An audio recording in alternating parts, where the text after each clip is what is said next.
आप सभी का हमारे इस नए वीडियो में स्वागत है। आज हम बताएंगे कि आप अपने स्कूल बस का इंश्योरेंस ऑनलाइन कैसे कर सकते हैं, वो भी खुद से। तो चलिए इस वीडियो को लास्ट तक ज़रूर देखिएगा। यहाँ पे जानने वाली बात एक है कि ये जो प्रोसेस है वो पूरी तरह से वेरीफाइड है, जो कि कंपनी द्वारा बताई गई है, जिससे कि आप आसानी से अपने स्कूल बस का इंश्योरेंस जो है करा सकें। तो इस वीडियो को लास्ट तक ज़रूर देखिएगा।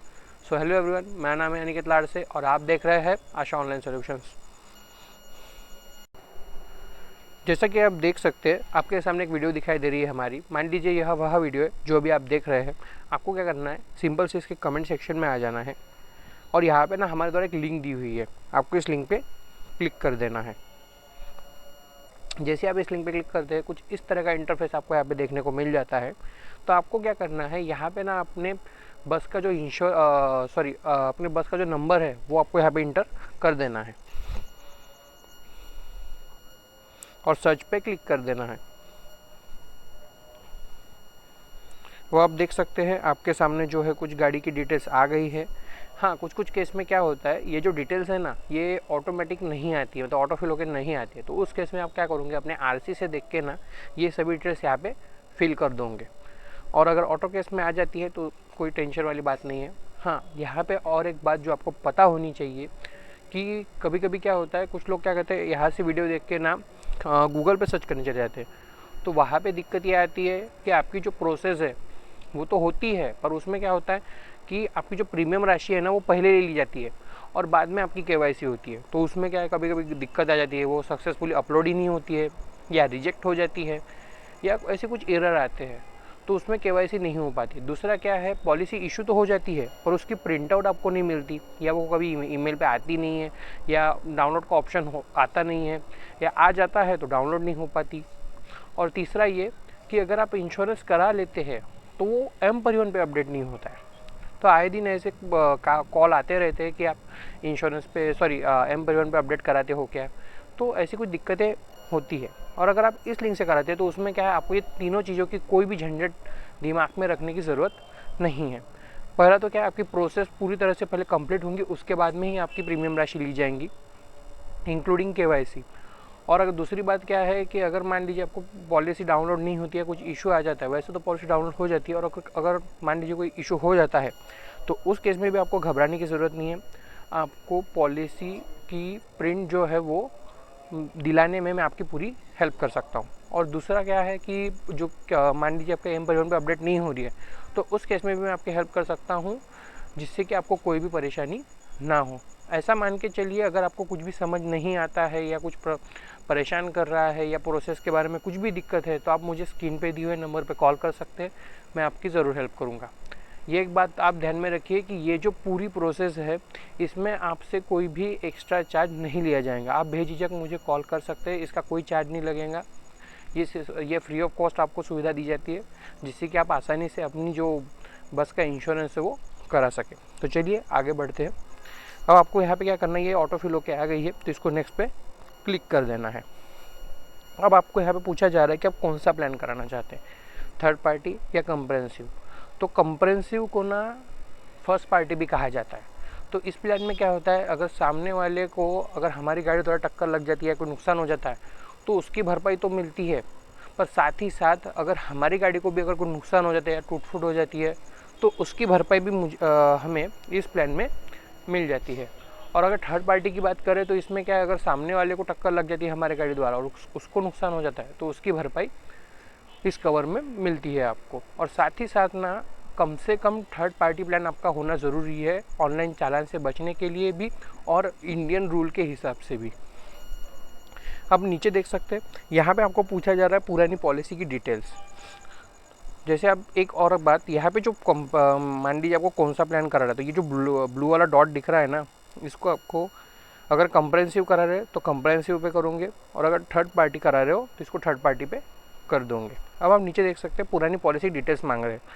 तो यहाँ पे क्या करना है, आपको आपने कौन सा प्लान कराया था पहला वो आपको यहाँ पे चूज़ कर लेना है। और दूसरा क्या है, आपकी जो पॉलिसी वो कब एक्सपायर हुई थी वो आपको यहाँ पे इंटर करनी है। और तीसरा कि आपने कौन सी कंपनी से कराई थी तो वो भी आपको यहाँ पे चूज़ कर लेना है। हाँ, अगर मान लीजिए आपको ये डिटेल्स नहीं पता है तो उस केस में आप क्या करोगे, ये जो येस पे दिख रहा है ना ब्लू डॉट, इसको नो पे कर दोगे तो आप देख सकते हैं ये सेक्शन यहाँ से हट गया है। और सीधे से नीचे आएंगे और व्यू कोड्स पे क्लिक कर दोगे। वो आप देख सकते हैं आपके सामने जो है प्लान्स ओपन होके आ गए हैं। आप देख सकते हैं, हाँ इस लिंक का एक फ़ायदा है कि अगर आप इस लिंक से कराते हैं तो आपको एक ही जगह पे सभी प्लान देखने को मिल जाते हैं। हाँ, अगर आप मान लीजिए कम्प्रेहेंसिव का कराना चाहते हैं तो कम्प्रेहेंसिव की प्रोसेस भी सेम ऐसी ही है, बस इतना होता है कि आपको वहाँ पे थर्ड पार्टी की जगह पे कम्प्रेहेंसिव पे क्लिक करना पड़ेगा, जिससे क्या होगा कम्प्रेहेंसिव के प्लान ओपन हो जाएंगे। हाँ, अगर कम्प्रेहेंसिव में मान लीजिए वहाँ पे ना आईडी भी आ जाती है, यहाँ पे देख सकते हो ऊपर में दिया हुआ है, ऊपर में व्हीकल आईडी भी नॉट एप्लीकेबल, क्योंकि ये थर्ड पार्टी कर रहे हैं हम, तो यहाँ पे नॉट एप्लीकेबल ही होगा। और अगर आप जब कम्प्रेहेंसिव कराते हैं तो यहाँ पे आईडी भी दिखेंगी और प्लान्स के आगे भी आईडी भी दिखेंगी। तो अगर मान लीजिए वो आईडी भी कम है तो आप उसको बढ़ा भी सकते हैं। तो ये जो ऑप्शन है ना ऊपर व्हीकल आईडी भी करके, यहाँ पे आपको क्लिक करना पड़ता है, जिससे कि आप अपने हिसाब से जो भी आईडी भी एडजस्ट करना चाहते हैं, आगे पीछे बढ़ाना चाहते हैं, वो आप कर सकते हैं। तो चलिए हम फिलहाल तो थर्ड पार्टी कर रहे हैं, तो यहाँ पे आप देख सकते हैं आपके सामने जो थर्ड पार्टी का प्लान खुल के आ गया है। हाँ, ये जो पूरी प्रोसेस है वो वेरीफाइड कंपनी द्वारा की जा रही है, जिससे कि आपको कोई भी दिक्कत हो तो उसके लिए आप हेल्पलाइन नंबर पे कॉल कर सकते हैं या स्क्रीन पे दिए हुए नंबर पे कॉल कर सकते हैं। हम आपकी पूरी तरह से हेल्प करेंगे। और आप आगे देख सकते हैं इस जो स्कूल बस पे एक ही प्लान अवेलेबल है, तो आप देख सकते हैं। तो मुझे ये प्लान कराना है, तो आप क्या करोगे, सिंपल से इसकी प्रीमियम राशि पे क्लिक कर दोगे। अब यहाँ पे ना क्या है, आपके स्कूल का नेम पूछा जा रहा है। अगर मान लीजिए स्कूल बस जो है वो किसी स्कूल के नाम पे है तो उसका नाम आपको यहाँ पे इंटर करना पड़ता है, और वहाँ पे जो ऑथराइज पर्सन है उनका नाम यहाँ पे आपको देना पड़ता है, उनका मोबाइल नंबर, ईमेल आईडी और जो एड्रेस है वो आपको यहाँ पे देना होता है। हाँ, अगर मान लीजिए यहाँ पे लिया हुआ है I want input credit against GST, अगर आपके पास GST का है तो आप येस कर दोगे और यहाँ पे नंबर डाल दोगे, और अगर नहीं तो इसको नो पे रहने दोगे।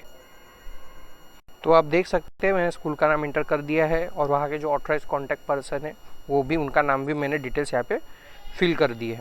हाँ, यहाँ पे और एक बात, अगर आप इंडिविजुअल करा रहे हैं, मतलब आप कोई व्यक्ति की गाड़ी है वो अगर वो करा रहे हैं तो वहाँ पे ना स्कूल नेम शो नहीं करेगा, सिर्फ आपका नाम शो करेगा, और आपको अपना नाम देना है, मोबाइल नंबर देना है, ईमेल आईडी देनी है और आपका एड्रेस देना है। ठीक है, मैं और एक बात दोहरा देता हूँ कि अगर स्कूल की है तो उनका नाम आपको यहाँ पे इंटर करना पड़ेगा, और वहाँ के जो ऑथराइज पर्सन है यानी जो कि अधिकारी है वहाँ के बड़े, उनका नाम और उनका डिटेल्स जो यहाँ पे आपको इंटर करना होता है। और अगर आप इंडिविजुअल करा ले, मतलब कोई व्यक्ति के नाम पे है, तो आप उस केस में क्या, सिर्फ आपको नाम देना पड़ेगा, आपका नंबर, ईमेल आईडी और एड्रेस। अब ये सब फिल करने के बाद भी आप क्या करेंगे, सीधे से आई एग्री करके नेक्स्ट पे क्लिक कर देंगे। और आप देख सकते हैं यहाँ पे गाड़ी नंबर आ गया है और यहाँ पे इंजन नंबर और चेचिस नंबर भी दिया हुआ है। हाँ, इसमें क्या होता है कि अगर मान लीजिए इंजन नंबर और चेचिस नंबर कुछ केस में नहीं आता है ऑटो फिल होके, तो उस केस में आप क्या करोगे कि अपने आरसी से देख के इसको फिल कर दोगे, और अगर ऑटो आ जाता है तो एक बार चेक कर लोगे और आगे बढ़ जाओगे। अब यहाँ पे नीचे देख सकते हैं, यहाँ पे पूछा जा रहा है आपके व्हीकल जो है वो लोन पे है क्या। अगर येस अगर है तो यहाँ पे उसकी कंपनी का नाम देना है आपको, और कौन सी सिटी से लिया है वो आपको यहाँ पे देना है, और अगर नहीं तो इसको नो पे रहने देना है और नेक्स्ट स्टेप पे क्लिक कर देना है। अब आप देख सकते हैं यहाँ पे KYC का पेज जो है वो ओपन होके आ गया। जैसा कि मैंने कहा था कि KYC जो है वो पहले ही हो जाती है, आपको कोई भी चिंता करने की ज़रूरत नहीं होती है। यहाँ पे ना आप बोलोगे अब किसकी डिटेल्स देना है, यहाँ पे आप पेन चूज़ कर लोगे जिससे कि आपको आसानी होती है। तो यहाँ पे आप किसकी डिटेल्स दोगे, पहला तो क्या है, अगर मान लीजिए किसी व्यक्ति के नाम पे गाड़ी है ना, तो उनको क्या करना है, अपना पेन नंबर दे देना है और अपनी डेट ऑफ बर्थ डाल देनी है। और अगर मान लीजिए ये अगर स्कूल के नाम पे है, अगर कोई स्कूल के नाम पे है, किसी संस्था के नाम पे है, तो उस केस में आप क्या करोगे कि वहाँ के जो ऑथराइज्ड पर्सन है उनका यहाँ पे पेन नंबर लगेगा और उनकी डेट ऑफ बर्थ डालनी पड़ेगी आपको। जैसा कि आप देख सकते हैं हमने अपनी डिटेल्स जो वो इंटर कर दी है, इसी तरह से आपको यहाँ पे डिटेल्स इंटर कर देना है। अगर स्कूल का है तो ऑथराइज्ड पर्सन का लगेगा यहाँ पे पेन नंबर, और अगर मान लीजिए किसी इंडिविजुअल द्वारा कराया जा रहा है, मतलब किसी व्यक्ति द्वारा कराया जा रहा है, तो वहाँ पे उनका पेन नंबर और डेट ऑफ बर्थ लगेंगी। और जैसे आप डाल दोगे तो आपको सिंपल से इसको समरी एंड पेमेंट पे क्लिक कर देना है। तो जैसे ही आप पेमेंट एंड पे सिक्योरली पे क्लिक कर देते हो, कुछ इस तरह का इंटरफेस आपको देखने को मिल जाता है। यहाँ पे आपको समरी देखने को मिल रही है। यहाँ पे आपने जो भी डिटेल्स इंटर की है अपनी, वो आपको एक बार चेक कर लेना है, और अगर उसको एडिट करना चाहते हो तो आपको एडिट का ऑप्शन भी दिया जाता है, तो आप यहाँ से एडिट भी कर सकते हैं। तो आप देख सकते हैं इसमें आपको सभी डिटेल्स चेक कर लेनी है, जो आपने डिटेल्स दी है वो सही है या नहीं है। अगर सब कुछ सही है तो सिंपल से आपको पे सिक्योरली पे क्लिक कर देना है।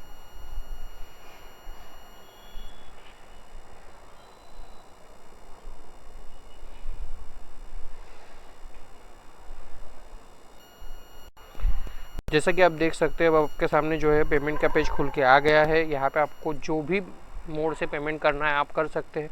जैसे यहाँ पे दिया हुआ है debit card, credit card, net banking, UPI, wallet, आप जिससे भी करना चाहते हैं आप करा सकते हैं। तो जैसे कि आजकल ट्रेंड चल रहा है यूपीआई का, तो मैं यूपीआई पे क्लिक करूँगा। अब यहाँ पे आप देख सकते हैं आपको यहाँ पे यूपीआई आईडी दी हुई है, तो आपको क्या करना है यहाँ पे अपनी यूपीआई आईडी डाल देना है और वेरीफाई एंड पे क्लिक कर देना है। अगर आप ऐसा नहीं करना चाहते और यहाँ पे नीचे देख सकते हैं स्कैन एंड पे दिया हुआ है, इसको व्यू करना है तो यहाँ पे आपको क्यूआर आ जाएगा। तो यहाँ पे आपको क्या करना है अपनी यूपीआई ऐप से जो है आपको इस क्यूआर को स्कैन करना है और ये जो रकम है वो पॉलिसी बाजार को पे कर देनी है। आप यहाँ पे साफ साफ देख सकते हैं आपको यहाँ पे दिया हुआ है मर्चेंट नेम पॉलिसी बाजार। ये किसी व्यक्ति या किसी संस्था को नहीं जा रही, ये सीधे कंपनी को ही जा रही है, जिससे कि आप देख सकते हैं मर्चेंट नेम दिया हुआ है पॉलिसी बाजार करके। और अगर आप इससे नहीं करना चाहते तो आपको यहाँ पे क्या करना है, सिंपल से अपना यूपीआई आईडी का जो नंबर है वो दे देना है। आपको यहाँ पे अपनी यूपीआई आईडी दे देनी है और वेरीफाई एंड पे क्लिक कर देना है। अब आप देख सकते हैं आपको ना एक मैसेज भी आएगा पॉलिसी बाजार की तरफ से और एक यूपीआई ऐप पे जो आपकी जो यूपीआई ऐप है उस पर एक नोटिफिकेशन भी आएंगी। देख सकते हैं आप अभी मैसेज भी आ जाएगा और एक यूपीआई ऐप पे नोटिफिकेशन भी आ जाएंगी, जिसमें आपको कहा जाएंगे कि आपको पॉलिसी बाजार को पे करना है। ये देख सकते हैं पॉलिसी बाजार की तरफ से रिक्वेस्ट आ गई है। मैं इस रिक्वेस्ट पे क्लिक कर देता हूँ। ये देख सकते हैं आप पॉलिसी बाजार की तरफ से आपको मैसेज भी आ गया है। देख सकते हैं आपको पे करने को कहा जा रहा है। तो अब यहाँ पे देख सकते हो यहाँ पे साफ साफ लिखा हुआ है पॉलिसी बाजार। आपको इनको ना ये राशि पे कर देनी है। जैसे आप प्रोसेस टू पे क्लिक करेंगे आपकी जो पेमेंट है वो हो जाएंगी। तो कुछ इस तरह से आपको बैक आ जाना है और यहाँ पे इसी पेज पे वापस आ जाना है। तो कुछ देर बाद जो क्या होगा कि ये जो पेज है ना ये रिफ़्रेश हो जाएगा। जैसे आपका पेज रिफ़्रेश हो जाएगा कुछ इस तरह का इंटरफेस आपके सामने आ जाएगा। आपको यहाँ पे देख सकते हैं कि आपकी जो पॉलिसी है वो सक्सेसफुली बुक हो चुके हैं और नीचे जो है पॉलिसी डाउनलोड का ऑप्शन दिया हुआ है। तो आप यहाँ से अपनी पॉलिसी को डाउनलोड कर सकते हैं और उसकी प्रिंट आपको निकाल के रख लेना है, जिससे कि वो आगे चल के आपको काम आए। Thank you very much.